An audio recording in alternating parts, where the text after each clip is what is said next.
चीनमध्ये एचएमपीव्हीचा उद्रेक दिसून येतोय। या नव्या व्हायरसमुळे चीनमधल्या रुग्णालयांमध्ये एचएमपीव्ही बाधित रुग्णांची मोठी गर्दी दिसतेय आणि या सगळ्या पार्श्वभूमीवर राज्याचा आरोग्य विभाग अलर्ट झालेला आहे। आरोग्य विभागाकडून नागरिकांसाठी एक सूचनांचं परिपत्रक जारी करण्यात आलेलं आहे।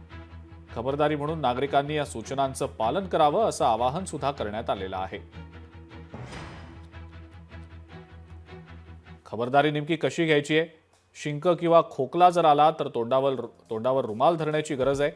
साबण आणि सॅनिटायझरनं हात स्वच्छ धुण्याची गरज आहे। ताप किंवा खोकला जर असेल तर सार्वजनिक ठिकाणी जाणं टाळायला हवं। भरपूर पाणी प्यायला हवं आणि पौष्टिक अन्न खायला हवं। घर आणि कार्यालयात पुरेसं व्हेंटिलेशन मिळू शकेल याची खबरदारी, याची काळजी घेण्याची गरज आहे। कोणत्या गोष्टी करणं टाळण्याची गरज आहे आपण पाहतो आहोत। हस्तांदोलन करणं आणि रुमालाचा पुनर्वापर करणं टाळायला हवं। आजारी लोकांशी संपर्कात राहणं टाळायला हवं। डोळे, नाक आणि तोंडाला सतत स्पर्श करणं हे सुद्धा टाळायला हवं। सार्वजनिक ठिकाणी थुंकणं देखील टाळायला हवं। डॉक्टरांच्या सल्ल्याशिवाय औषधं घेणं सुद्धा टाळण्याची गरज आहे।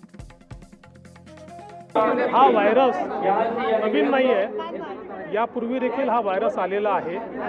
पुन्हा त्या व्हायरसचा चेंचू प्रवेश होताना दिसतो आहे। या संदर्भात जी काही ॲडवायझरी आहे ती आम्ही लवकरच त्या ठिकाणी जारी करू। आता 3 वाजता केंद्र सरकारचं जे आरोग्य मंत्रालय आहे ते देखील राज्यांसोबत त्या ठिकाणी कॉन्फरन्स करून या संदर्भातली सगळी माहिती ही उपलब्ध करून देणार आहे आणि त्यानंतर काय काळजी घ्यायची आहे ही काळजी आपण घेऊ। आता लगेच पूर्णपणे घाबरून जाण्याची आवश्यकता नाही आहे। नव्या व्हायरसनं घाबरून जायची गरज नाही। या राज्यातली आरोग्य यंत्रणा आणि देशातली आरोग्य यंत्रणा अत्यंत सक्षम आहे। बऱ्याच वेळेला आरोग्याची काळजी घेत असताना विनाकारण भीती, शंका, सोशल मीडियातनं अनवॉन्टेड अशा पद्धतीनं स्प्रेड झालेला अनावश्यक अशा पद्धतीचे गैरसमज यामुळे सुद्धा आपण घाबरून जातोय। कोणीही काळजी करायची गरज नाही।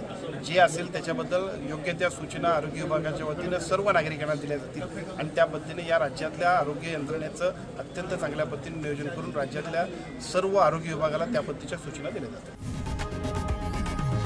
लोकशाही मराठी ऐका, पहा, जागरूक रहा।